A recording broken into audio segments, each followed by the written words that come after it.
Chris and Rudy here with the Kabuki Strength team.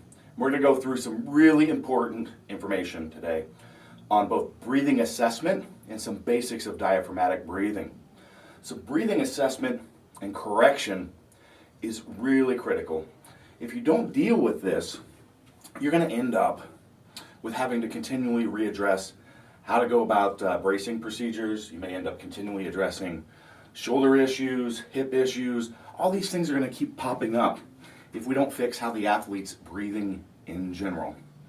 And so what we're looking for is breathing using the diaphragm, not breathing into the chest, but breathing horizontally versus vertically. And this is something that you should do actually before you actually start any work with your client. You're going to be doing this as a potential client walks into the gym. You may be sitting with them. Any of these things, you should just be aware of where are they breathing? Where do you see the air coming? Where do you see it filling at? Okay? So we're going to walk through the basics of diaphragmatic breathing. And there's going to be some additional videos on some cueing mechanisms that can take that a step further. Because with the breathing, sometimes people respond to different approaches.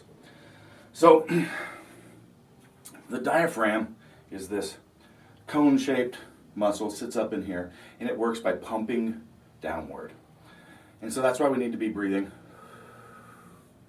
and showing our big, fat, pregnant belly. Let it hang out. This is actually one of the environmental factors that causes us not to breathe in that manner, is we want to hold it in, right? Yeah, well, the women hate this when we try to teach it to them. Absolutely, and the bodybuilders, Yeah, they hate it. That's the opposite of what we want to do. Actually, there's a lot of environmental factors that feed into this. So just a high-stress environment that we live in today, and a lot of people don't, well, my job isn't stressful, or, you probably have a stressful job, but some people feel that they may not have those stress, and it's actually just things that we're not used to as human beings. It could be the traffic, actually just the texting. The electronic stimulus is proven to take your breathing patterns from here and bring them up here. And you can see I automatically tighten in my shoulders, That's traps. why people get tenseness in their shoulders. Exactly, we get in this. Stress, yeah. So this isn't just a lifter problem. This is a problem that we see across everyone. And this is how we go about correcting it.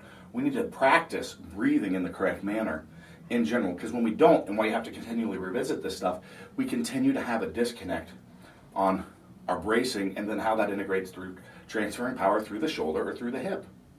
There's really fundamental stuff here. So we want to bring awareness to the person of this.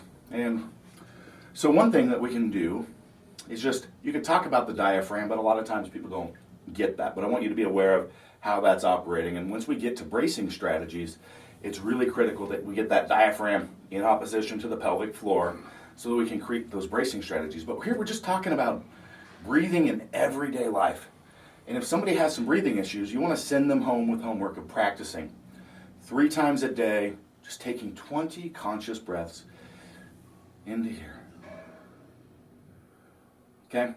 So we like using an extrinsic cue. We tell people to imagine that this is a vessel of water, or an empty vessel actually. We're going to fill it with water. Water's going to come in through the top, and where's it going to go? It's going to start filling from the bottom, and it's going to come up in a wave. You can see that as I breathe. You see that? And 90% of the new members or clients that we get coming in, when we ask them that, we'd ask them to breathe, you'll see their chest raise. So they're breathing there. It's this always instead of... So we want to practice that. And so the expansion, it's actually going to be all the way around, but we really want to see it in here. And you should see a little bit of expansion outwards here in this lower rib cage here. That's good, but we don't want to see this, that breathing, raising of the chest. So we're going to go through some additional cueing and some other videos where we use alligator breathing, loaded alligator breathing, basically a variation of snorting, or I would call it a breathe right strip cue, and testing the clavicle as well. So please check out those videos in the sequence so that you can see some of these additional cueing mechanisms. If the simple extrinsic cue of horizontal, breathe outwards, get that expansion, that wave as you feel this Empty vessel with water.